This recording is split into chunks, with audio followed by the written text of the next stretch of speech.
daawwattoota koo ani naman tuqu. Ani nama biran ga'u. Ofuma isaanii dhufanii toona tuqu. Ishii maal gochuun qaba?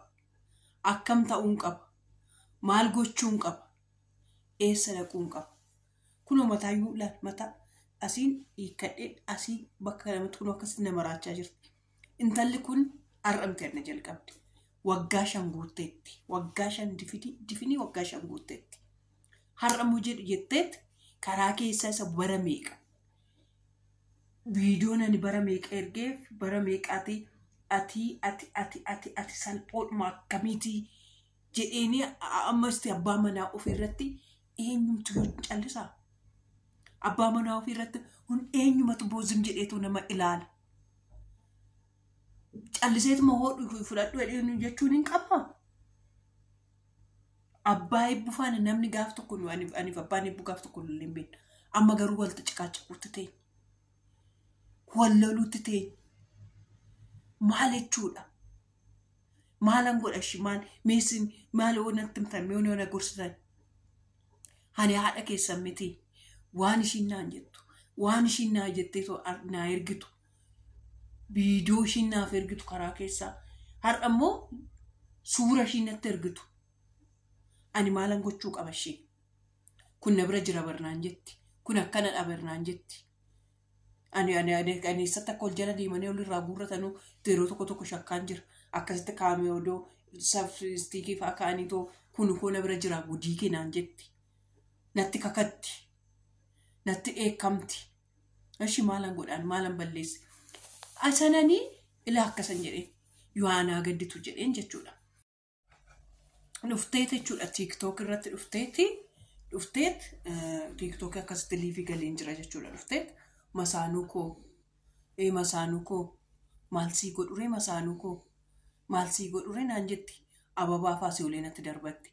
Achumaan ababaan inni asitti asii olee darbattu kuni waan tokko bu'aa qaba jedheen karaa keessaa eebbaa fi akka waan seenaa inni abbaa mana masaanuu koo jettee ishiin rakkafteenaan bakka dubartiin kun seenaa koon beektu jedheen eebbuuf jedheen akkaawuntii koo fuudhee tootti erge. Maaliifi gaa'ii seenaa koon beektu waan anani yuutuubii kanarra dhufe seenaa koo gatiin beekneef natti waccii jedheen asii olee ani buukii akkaawuntii koo fi lakkoofsa akkaawuntii koo fi eebbuu kun mucoo akkasiiti akkasi jedhee itti erge. Dhaqaati ilaalaati isinatti murteessaa. Dhaxxeet fuuteet yuutuub irratti maxxansitu seeteeni. Dhaxxee fuuteet yuutuub irratti maxxansite. Isanaan ishiitti erge. Mucaa akkasiin taa'ee guddisaa jira barii maaloo abbaa manaa kun haadhiisi sanan ittiin jedhe sagalee gosa riikardii jala gootii waanan immoo viidiyoonan immoo waraabii gadhiisu immoo jala deemteet soota jettee sagalee balleessiteet isanaan riikardiitti ergu jala gashatti. Waan manani kunoo manuma ishii keessa taa'eetoo odeessu fakkaata. Ani isan kunoo ilaa akkasitti ani ilaala sagalee koosaa miti bara. Kuni akkasitti qoshosheeraa, surreen koo qoshosheeraa, jaakkeettiin koo akkasitti qoshosheeraa, harki koo akkasitti dandassasee jira. Akkasittanii mucaa guddisaa jira. Maalumaaf na lakkaftaa? Maalumaaf akkasitti nan jeeqin jedhee waanuma nama gaddisiisu tokko namatti obbolaa tokkotti ergatu miti. Jedhetteet na arrabsite. Sila abbaa manaa koo narraa fudhachuudha kaatetanii akka bareedduu koo qashtii koo giiftii koo siin jedhu barbaadde andooman isin arrabsine dhugaa rabbii anuu isin arrabsine oduu na bira jiraatte ija keettan barmit mixaanaqa dhugaa jette wannoon abbaa manaa koo tuqaati quxuxurii mataa sin dhayeetan hundi dandeessu quxuxurii mataa sin dhayeetan quxuxurii mataatiin lafarra sin harkisa jette. Ani kunoo nama raachaa jirti. Kunoo nama raachaa jirti. Namni zannaxee dhufeeti ani yeroo manitti gadi taa'eetoo viidiyoodhuma namaayyuu taa'ee dhaggeeffadhee viidiyoodhumatti hojjedhee mataan malee ofirraa galuu qabu. Ani kunoo mataan ofirraa hiikaa jira. Mataan ofirraa hiikaa jira. Maaliif yeroo hunda akkasumatti jaartii caccabduu naan jedhanii na arrabsu. Ani jaartii miti ijoollee guddifachuun jaartii eega nama godhee eega nama arrabsee ani kun viidiyoo kana keessatti hin dhageessu. Viidiyoo amma jiru kana amma walumaan teenyee dhaggeeffannu kana dhaggeeffadhaa viidiyoo kana. Isin viidiyoon kana dhaggeeffadhaa sirriitti na dhaggeeffadhaa. viidiyoo kanatti taane jiru dhaggeeffadha. Walumaan teenyitoo dhaggeeffanna. Tolee, ishee walumaan teenyitoo dhaggeeffadha. Chigalalang gamot iyo markite akati shalat lali korea darite hada ebu akamati fayyada mi naguma jirtami ofi cogarran ke naguma da kamiti naguma da kamiti si jala inuro runuma bullesa miti atigaru akamita kasna arrafta garu video gurgudda kana jechota gurgudda kana ani duguma re'ed ani walada akami jecha kana nanjetta ani sirra jecha kana nanjetta jedheta sumaan eegni ada ebbu sirra eegne dhuga garuu ko sirri miti akkamitin arrasitaate ebbu kana hunda maal si godhe garuu ani sitti mun kiyya dogongora si gaafachuun ko si kabajuun ko dogongora ani kanis jedhe akka nama tokkootitti akka nama dhuunfaa tokkootitti gaafa nuti wal bira geenye gaafa viidiyoo hojjennu gaafa gaa'ila godhannu ciidha keenyallee hoteela liliititti daggafanna jennee walii gallee irra gaafa sana argitee feenti ta'urra har'a dhageesse of jajjabeessite deebi'ee immoo akka rabbiinis waaqanis walitti na buusuudhaaf mucayyoo natti ergite hinde ani maal godhe om dhiisi siin jedhe ba'ee buhiiki siin jedhe jira wajjiin jiraannaa siin jedhe situ dide maan arrabsita ishii maaliif na arrabsita ani arrabaaf hin mala si jammari immoo abbaan eebbuu waan naan jedhe sitti ma jedheen irraafadhe haati eebbuu dulloomteetti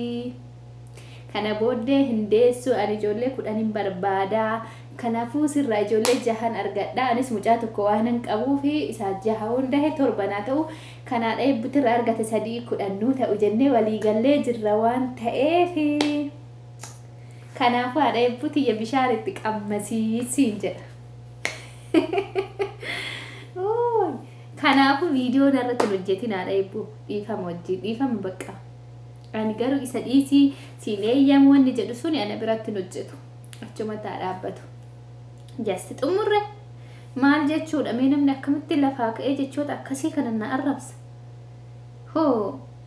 hunda caala mee beelloo maraxadhe tokko sitti ergaa iyyuu naa laalta gaa'ilaafu asiyaan bitee gala achitti kireessurra bitee hungalee nullee gaafa namni ittiin heeruun kireessinaaf waan ta'eef aniif abbaan eebbu kanaafuu beelloo wayii biteera footoo ka'eeta sitti ergaa beelloo sanillee laaltaa'uu bareede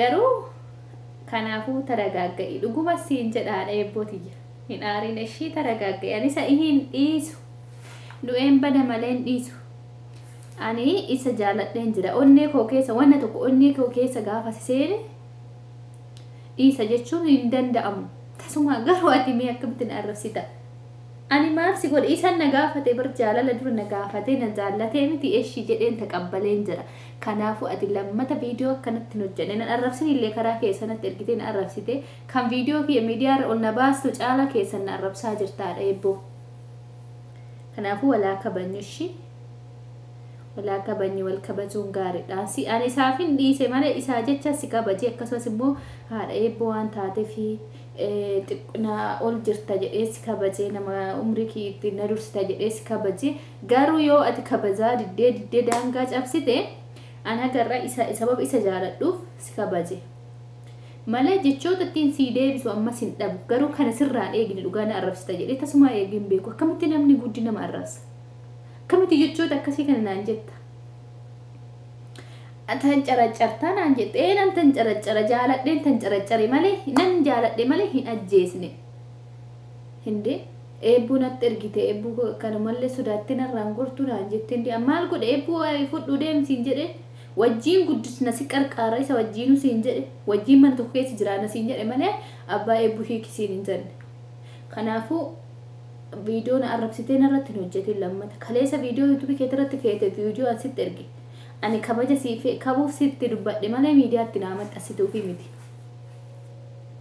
kanaafuyyuu walaa kabajni wal kabajuun gaariidha anis kabaje malee isaa jedhee si kabaje ammallee bakka ergadaan kanatti darbite garuu wal raggaxuudhaaf teenyaani waan siin jedhu waa baay'ee qaba obsee ani naman tuqu naman arrabsu naman hin gahu garuu namni nagahe taana isuma dhugaa walitti muudhafoo taane isa qoosaa miti kun amma dubbii ijoo yookiin qubna gara isuma dhugaa sitti muudhaaf yookiin dubbii ijoo ciccima jecha jajjabaa ta'ee jiru sitti muudhaaf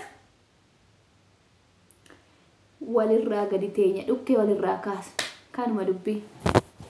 Daawwattoota koo kunoo akkuma argitan kana natti kakattee fixxeetti. Natti kakatti maalan akka ishiin na gootu hin beeku, maal akka ishiin narraa barbaadde hin beeku, natti kakataa jirti. Maalan godheen, maalan yakke, balleessaan koo maalidha? Abbaa manaa koo dhiisii, abbaan manaa koo abbaa ijoollee kootitii, eebbuu koo irraa narraan fudhatinii jedhee dubbachuun koo cubbuudha. Cubbuudha. Ani garaa naa laaftee akka ishiin biraa deebitu jedhee eebbuu fi akkaawuntii itti erguun cubbuudha. Ani ammayyuu akkaawuntiin asirra jira. Namoonni barbaadan daayiparii bitaa fi ammayyuu jechuudha. Abbaan barbaadan eebbuudhaaf daayiparii bitaa, eebbuudhaaf aannan bitaa fi abbaan barbaadan waaqayyoorraa arganna. Daandii waaqayyoorraa gorraa, daandii waaqayyoorraa deemna warra jettan ammayyuu ispoonsaraa nu godhaa. Silkii asirra siniif hankaa, silkii asirra siniif kaawurraa ammayyuu taanaan jechuudha. Ispoonsara godhaa, ammaan rakkoon jira. Bilbila kana dura maxxaniitu akkaawuntii duubatti butaatii fudhadhaatii bitaa fi ofii keettiifis bitiifiif maalan si jedheen, maalan si godhe. Abbaa manaa koo dhiisii amalaan jedhee kadhadheennaan fuutee dadheetu maxxansite. Isin odoo ta'e maal gootu? Akkasumatti gorfattu moo calliftaniitu abbaa manaa keessan gaafa isinirraa fudhanna jedhan calliftaniitu matti kennitu. Akka ishiin dhiiftu jedheen itti dutean. Achi jedhi jennaan AI kan hin beeku anis amma idiit godhanii keessaa kukkutaniitu sagalee olitti fidan. Olitti fiddeetu mul'icu ani sana akkasitti agarsiisu. Olitti fiddee olitti gugguduufite akkuma Facebook irratti ta'e ittiin taphattu saniin isa muka TikTok irratti namaan taphattu fiddee YouTube irra naan keessu seetanii. Waaqayyo amajaaja keessan sanirraa qabu, diina sanirraa qabu, diina sanitti hin qabin, dhugaa rabbii diina sanitti hin qabin, diinaamtuurraa sinaa dha'u, ijaamtuurraa sinaa qabu.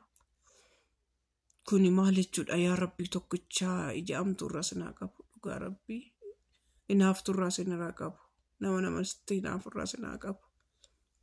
Dhugaa daawwattoota koo baay'ee naaree baay'een gubadhee. Ifa manaa godhamu warroonni mana ishii jala dhaqaati ilaalaa dhugaa viidiyoo ishiin kaleessa maxxansite. Ofii koo taa'een deebi'ee boo'e. Bukoodhaan deebiftee na maxxansite bara bukoo achirra jiran. Akkasitti na maxxansiti. Dhuftee na tuqxi, natti bilbilti, na tuqxi gaafa nani deebisee tutti bilbilu immoo sagalee eeggatte riikardii na gooti. Riikardii na goote gadi baafti. Isheen maal gochuun qaba? Natti maame. Waan ani gochuu qabu maali isinii haadhoo koo obbolaa koo firoota koo miti natti maal rakkoon jira. Haadha eebbaa akkas godhe. Haadha eebbaa akkas hin jedhin jedha. Amma dhufuu geessetti. Isa dhufuu geesse kun garaachina luqqisaa jirti. Dhufuu geessetti. 6 moo 5 ishee hafe. Dhufuu geessetti. Kanaaf jettee natti taphatti kunoo akka tanaa sooyyuu dhabaan jira dhugaa. Baay'ee tokko natti taphataa jirti. Ani maalan ishii godhe? Maal ishiin tuqee? Maal keenya irratti ol geenya? Lamaan ni nyoom jedhaa nagaan oolaa bakka nagaa oolaa lafa nagaa oolaa waaqayyo sinaa eebbisu eebbifama. Rabbi sin amtuu irraa sinaa qabu sinan jaaladha daawwattoota koo warri sabiskiraayibii goone sabiskiraayibii godhaa warri laayikii goone laayikii godhaa warri immoo waan barbaadaniin gargaaru barbaadan mana kana doonetti gochuu dandeessu waan qabdaniin ababaa irraa kaaftanii taaptaap irraa kaaftanii sheer irraa kaaftanii laayikii irraa kaaftanii hundumtuyyuu mana kanatti faayidaa qaba waan ta'eef waan qabdaniin mana kana deeggaraa siniin jedhaa nagaan naaf bula.